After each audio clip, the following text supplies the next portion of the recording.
Muchas gracias. Solo un par de minutos sin interrumpir a nadie, porque la educación es un valor en sí mismo y sin ella no hay un derecho humano alguno que se pueda ejercer.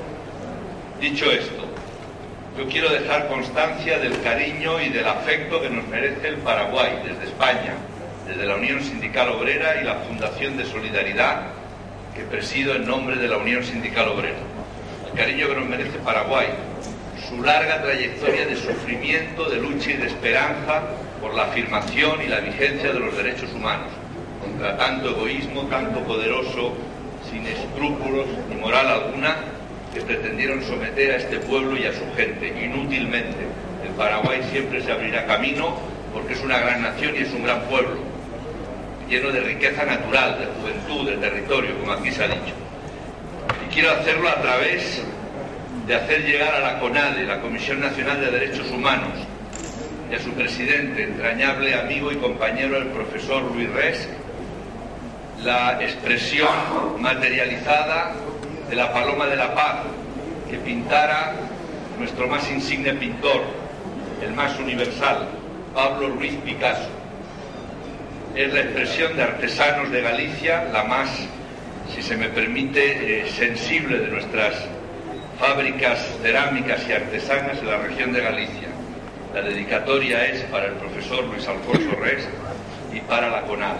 No quiero dejar de recordar con emoción, espero que no me traicione esa emoción, el momento en el que conocí al profesor, al doctor, al amigo entrañable Luis Alfonso Res. Fue en España, fue cuando allí estrenábamos Democracia, al principio del 78. Él fue a España, venía de una misión por Europa. La Radio Nacional Española le dio una entrevista grande. Fue sobrecogedor su testimonio para toda la sociedad española. Lo que él contó de su país, de lo que se luchaba, de lo que se sufría, apenas habló de sí mismo, como es su estilo y como es su trayectoria. Profesor, de usted se ha dicho casi todo. A mí solo me queda una palabra. Gracias por su testimonio. Que haga 109 congresos más sobre derechos humanos y que viva 100 veces más años de los que ya tiene. Mil gracias.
A mi querido pueblo paraguayo. Es nuestro también, porque vos habéis luchado codo a codo por la misma causa bajo cuya bandera me he cobijado. De forma especial quiero dedicarlo a mi señora esposa.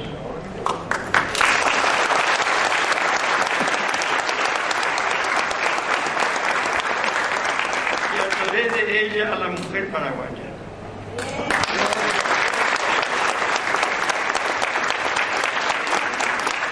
Porque compartió conmigo las horas más aciagas de la vida,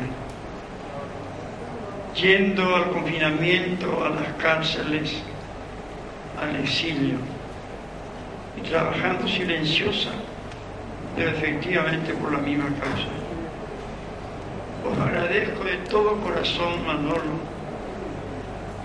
y espero que estas energías ya un poco, digamos, débiles, se agiganten y me den fuerza para proseguir la lucha sin pausa hasta lanzar el último suspiro de vida, porque yo sé que este gesto en realidad ha tenido la virtud ahora de descender de los 87 a los 67 años.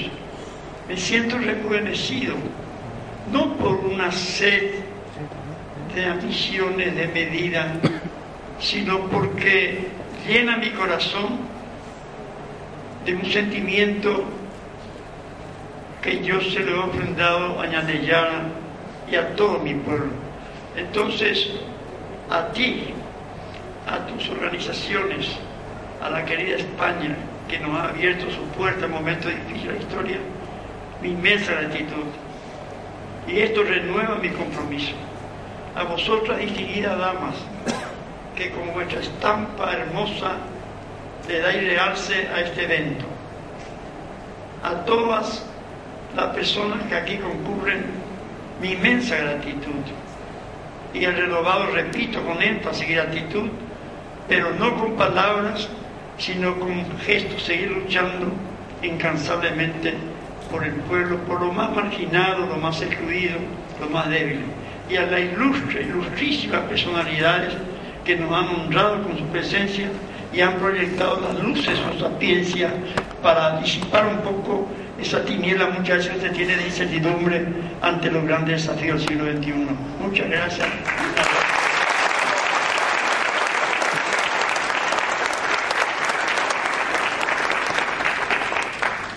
Bien, antes de retirarnos tenemos el proyecto de resolución de este Congreso y le convocamos al compañero Rodolfo Romero Rorró para que nos lea el proyecto de...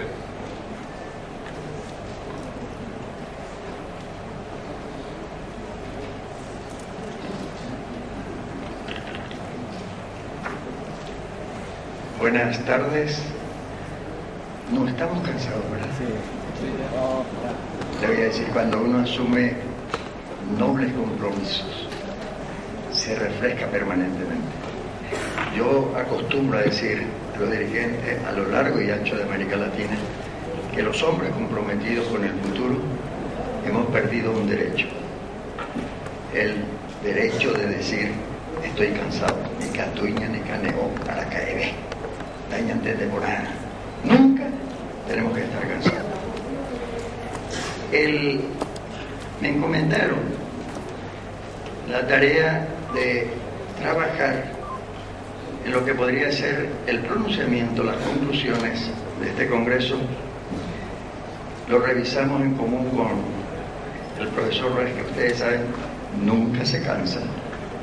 Y les voy a dar la lectura de lo que pudiera ser el mensaje de este Congreso. Y no tenemos, lamentablemente, una copia. Nos hubiera gustado poder distribuir el borrador para poder hacer las correcciones más fáciles. Pero como este documento, una vez aprobado, va a estar sometido a una comisión de estilo, la comisión H de estilo, entonces voy a leer con lentitud para poder darle seguimiento y poder registrar las observaciones que pudieran corresponder y caber en la preocupación nuestra. Proyecto de pronunciamiento o manifiesto del Congreso Internacional de los Derechos Humanos. Por supuesto, va a llevar la fecha, lugar, etc. El posible texto. El Congreso Internacional de Derechos Humanos, convocado por la Comisión Nacional de Derechos Humanos, el Congreso Nacional, el Instituto Superior de Derechos Humanos de la Facultad de Filosofía y la Comisión Bicentenaria, realizado en los días 13 y 14 de septiembre del corriente año en la ciudad de Asunción, en la sala bicameral del Senado de la República, después de analizar y reflexionar sobre la problemática de los derechos humanos en nuestras sociedades, contando con la presencia de luchadores sociales, distinguidos intelectuales, y personalidades destacadas de las diferentes esferas de las actividades humanas, provenientes de diferentes países de América Latina, consideramos necesario comunicar a la opinión pública, a las diferentes organizaciones e instituciones, sus conclusiones fundamentales. Primero, reafirmar que los derechos humanos son facultades inherentes a la dignidad de la persona humana y tienen carácter de universalidad, indivisibilidad, inviolabilidad, irrenunciabilidad e imprescriptibilidad, que constatamos, sin embargo, desgraciadamente, son negados, violentados en forma permanente, siendo sus principales víctimas las personas que asumen la defensa de su dignidad y de los derechos humanos, los trabajadores que intentan reivindicar intereses y aspiraciones legítimas, los pueblos que buscan el respeto a su propia autodeterminación y las naciones que defienden su soberanía nacional. Segundo, la segunda mitad del siglo XX y la primera década del presente siglo XXI se caracterizan por consagrar en todos los escenarios el reconocimiento, vigencia y respeto de los derechos humanos, tanto de primera, de segunda, de tercera y cuarta generación,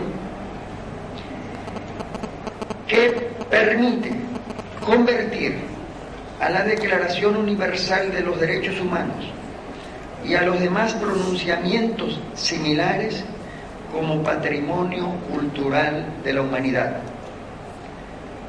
Pero el Congreso Internacional constató al mismo tiempo las contradicciones inaceptables que nos enseña la realidad nacional e internacional, que avanza peligrosamente hacia la creación de un clima de guerra, de violencia generalizada, de corrupción e impunidad agresiva y sofisticada y de violación sistemática de los derechos humanos, indicando claramente la intención de matar la verdad imponiendo la mentira, desacralizar la seguridad estableciendo la exclusión social y de promover el pragmatismo en desmedro de los principios y los valores de una cultura basada en la ética y en la vigencia plena de los derechos humanos. Tercero, es por ello que este Congreso denuncia la vigencia de sistemas políticos totalitarios vigentes en algunos países, de regímenes socioeconómicos basados en la explotación del trabajo humano y en la depredación de la naturaleza, como de culturas que contravienen el pluralismo étnico y cultural de la especie humana. Denunciamos la nueva etapa del armamentismo, del terrorismo y de cualquier política que se aplica en los países o en el plano internacional basado en la utilización de la fuerza bruta y en la negación de los derechos humanos, de la autonomía de los pueblos y de la soberanía de las naciones. Cuarto, el Congreso reitera su plena solidaridad a las comisiones y defensores de los derechos humanos de nuestros países, que siguen desafiando las amenazas y los rigores de mecanismos represivos y prácticas opresivas que aún siguen vigentes, utilizando desvergonzadamente operativos de miedo, de terror y asesinatos ejecutados por mercenarios. Quinto, denunciamos todo tipo de terrorismo,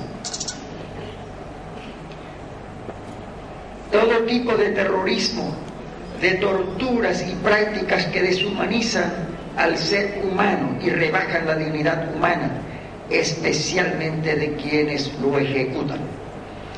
Los bombardeos que sufren pueblos enteros son criminales y repudiamos. Estas políticas terroristas son impulsadas y gestadas por grupos, por corporaciones, por estados que buscan imponer sus propios intereses geopolíticos, geoeconómicos, geoculturales, con una visión imperial, sacrificando el bien común de la humanidad. Sexto, reclamamos y exigimos la libertad inmediata de los hombres y las mujeres que han sido privados de su libertad en forma injusta e ilegal y que son apremiados en forma cínica y descarada para disminuir el ejercicio posible de todos sus derechos. Todavía existen crímenes de tortura, apremios ilegales y uso de procedimientos dolosos y maquinaciones corruptas para impedir el buen, eficiente y justo funcionamiento de la administración de justicia. Repudiamos en forma concreta las supuestas leyes antiterroristas que operan criminalizando la lucha social, favoreciendo a los poderosos que pretenden conservar y acrecentar en forma indefinida sus privilegios y sus bienes no siempre bien habidos. Rechazamos la xenofobia y las maquinaciones legales que establecen discriminaciones étnicas, discriminaciones en los procesos migratorios, religiosos y hasta culturales.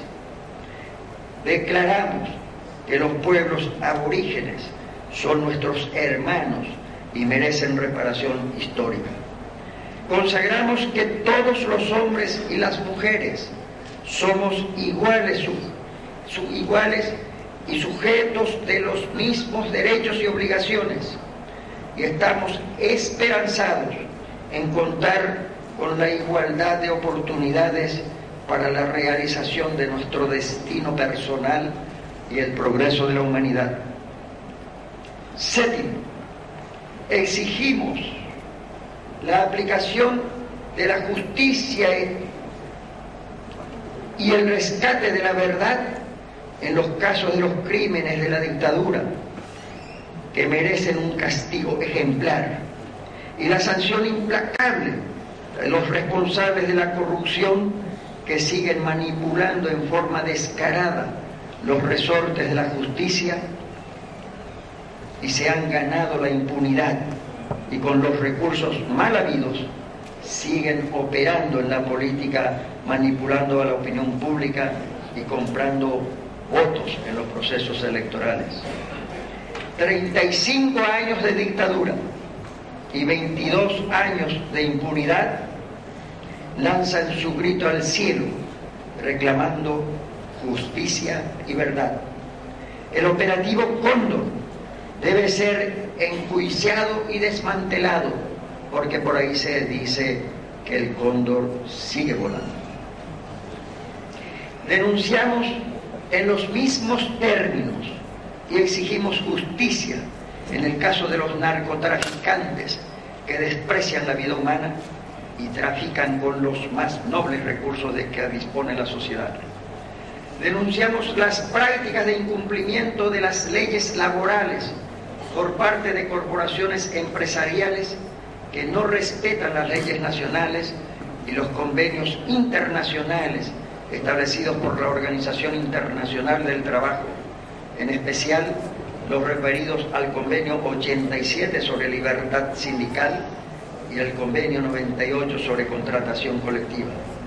En este tiempo es necesario más que nunca la observancia de la justicia social y de la libertad real. Octavo, el Congreso Internacional recoge las diferentes denuncias sobre atropellos y violaciones de los derechos humanos en el Paraguay, en América Latina y hasta en los Estados Unidos de Norteamérica, y las comisiones respectivas le darán su correspondiente tratamiento.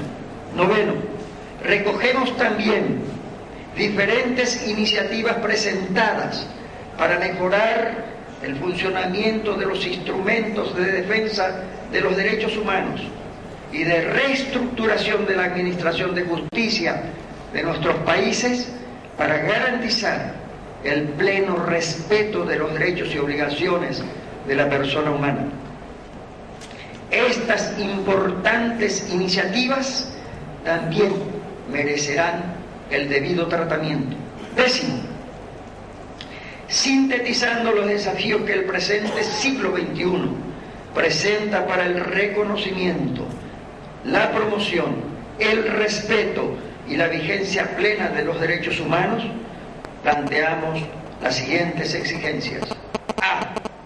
La construcción de una ciudadanía real y no meramente declarativa para poder ser sujeto y ejercer